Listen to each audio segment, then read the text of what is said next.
Pleasure to see you, and to see you is a pleasure. I hope you're all well. So I thought I would update you with some of the things that you can do, which will become commercialized down the track, but you can take advantage of it now. One of the things I was able to do was um, take thousands and thousands of messages with my girlfriend's consent and of all of our messages between us, and actually create a small project in a chat GPT. It's sort of, they allow you to under their subscription to train a chat GPT with a certain amount of information and what to look for in that. And so the information is all of those chats between us, and then on top of that, to take a history, which thankfully, because I'd written a book and had a lot of information in that, I was able to upload that as well. So it had information about me, and then it was able to reverse engineer my girlfriend's personality and my own. And then I also uploaded a book by John Gottman, who was a specialist on relationships, and plugged that in, and then applied a cross-referencing analysis to figure out, number one, what works between us, number two, what doesn't work between us that could be improved, and number three, what we're not doing, which is good that we're not doing it, and number four, what we're not doing that we should be doing. And via deep research, it was able to conduct probably at least a year's worth of analysis that a human psychologist would do, and create a 25-page document, which it then taught me how to use the Windows PowerShell, which is the good old DOS days, and convert it into a WAV file, and then use a net to convert it into an MP3 file, and then share it with my girlfriend. So we have a 1 hour and a half, Fuzzkiss, hello, my friend, nice to see you, a 1 hour and a half podcast. I'd love to give a big shout out to Fuzzkiss and Boss Briggs and Alias and S and W and J and all those awesome people who have been around for so long, just having fun here, and with their beautiful involvement with the channel when we were back on Periscope, and now we're on YouTube, slowly migrating over. So that was one of the analyses I did. Now, one of the interesting things that I can then take from that analysis is that when someone shows traits that are psychologically studied and identified, that themselves are shaped by a parent who has another personality, then you can semi-reconstruct the parent's personality based upon the behavior of the child's personality, who's now an adult. So that then allowed me to then reverse engineer the personality to a large degree of my girlfriend's parents. But oh, thank you very much. Then I was able to, with my girlfriend's permission, of course, share in our project. We trained ChatGPT on conversations she had with her parents, thousands and thousands of messages. Now they swear that it's all private. Let's temporarily believe them for this exercise. And it then confirms their personality. So not only that, but we were able to create 25-page profiles on them.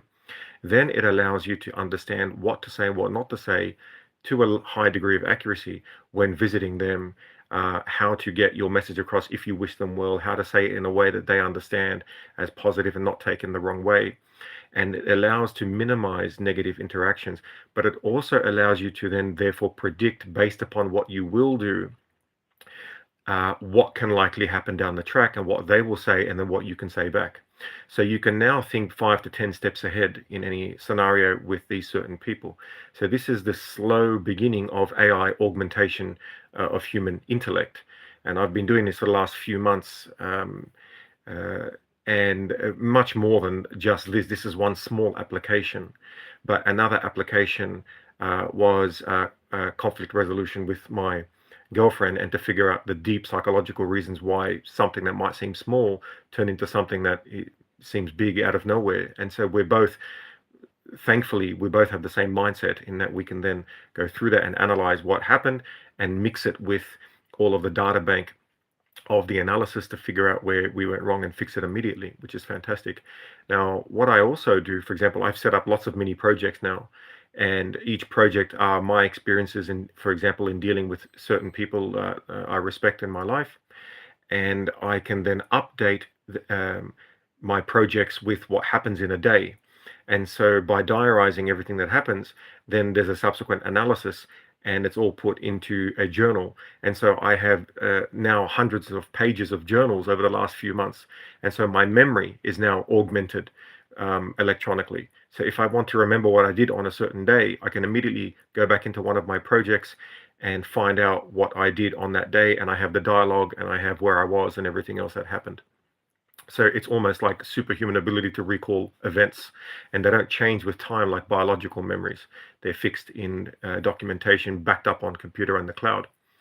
So that's another thing. Now, another thing that these projects allow you to do is to simulate how other people that you know who don't know each other will get along. So, for example, you know yourself, if you know your cousin very well and your husband or wife very well, you'll know if they get along or not. Well, now with these projects, you can do it to a much higher level of detail by reverse engineering, making sure that you do it in a private way. You take out people's information first, and then you can just take dialogues, and AI doesn't know who they are, but it can figure out an abstraction of the person's personality. Hello, Stephen. Nice to see you. And based upon that, you can also figure out what the person likely thinks of you, because you're putting in thousands and thousands of pages of documentation after you remove all of their information, right? So you then have to keep a personal record of who it is. You might call it person A, but you know that person A is your cousin, for example. So that's what you do, right? And then you can figure out which people in your life would get along with other people more, which ones would prefer contact every month, every 2 months, every 3 months, how they prefer to be contacted, in what language, and how you can translate what you're saying into their language, and it helps you learn that language in a way as well. So it's another way of augmenting social intelligence. Now, this is really important for me because of having autism. I have almost no natural social intelligence except for a lot of study. And now this has augmented that through the roof. And it allows to resolve issues. It allows me to become a much more fun person in the house because I know when to eat, when not to eat, what to say, what not to say. So that's another thing that you can do. On top of that, another thing you can do is that you can use one AI, like Gemini, to summarize a YouTube podcast, because each podcast might take an hour and a half to 3 hours to watch. So then what you do is you get it to summarize the podcast and you ask it to summarize it in extensive detail. You then take that detail and you take it to your project and you ask the project how you, with your mind, would interpret each of the individual people in the podcast. So then you can get what your opinion would likely be without watching the podcast. Now, you might say, well, what's the point in doing that? Why don't I watch the podcast? The reason is because in an hour and a half, you can now watch 15 podcasts instead of one podcast. And you can get what your potential opinion will likely be, probably to 90-95% accuracy, based upon experiments I've done on my own, to figure out what your likely view of the podcast. Now, if it turns out that one of those is one about which you would like to know more, then you can deep dive into that one particular podcast. So what you've done is you've watched 15 podcasts in the time that you would have watched one, and then you can then zoom into one of them in particular and end up watching that too. So then that's an extra hour and a half. So that's 3 hours, but you've watched 16 podcasts roughly. Okay. But what you can also do is you can analyze how other personality types will view the podcast. Now, this is really important because you can then understand how someone you may disagree with is going to take the podcast and take the characters from the podcast and understand it. Then you can go even further and you can say, what if that personality type was someone raised in right-wing Christian America? Or what was it if that personality type was raised in California and with a non-Christian household, for example, or a Muslim household, or in a conservative household, or a conservative Muslim, or conservative Christian, or liberal Christian, and you can start running these analyses because there are many psychological profiles. Once you also add that culture overlay, that will give you different responses.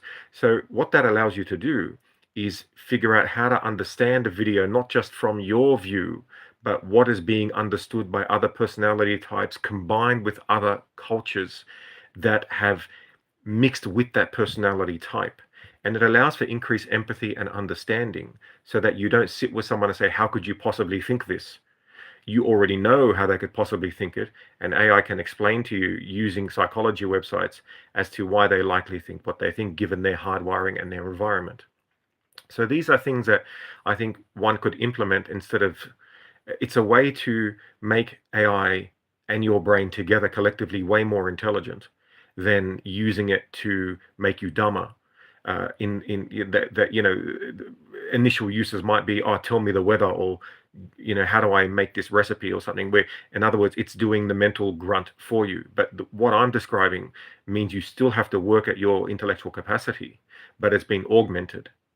And that allows, I think what will happen down the track is people who are born today will end up doing these type of things naturally.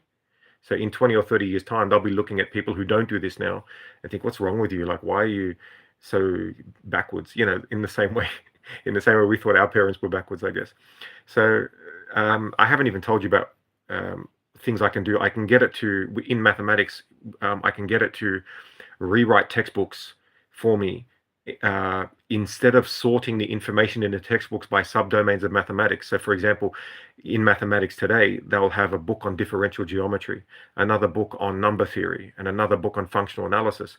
What you can do is you can actually sort the textbooks via the abstractions from each of those subjects and classify them by abstractions. So for example, there might be a formula in combinatorics which is analogous to a formula in functional analysis, even though they're different mathematical domains, but they're actually analogously the same formula. So then you can actually group all of your mathematics by those individual abstractions, irrespective of which mathematical domain they lie. And that's something that no one has done yet. So that's something that anyone here is a mathematician, or even whatever, you're learning something at school. You don't have to learn by subject, you can learn by abstraction. So that's something that might happen in the future as well. Anyway, it's 12 minutes. Time for me to go. Pleasure to see you, for those of you who lasted, and take life one smack at a time. And it's just getting faster and faster, isn't it? All right.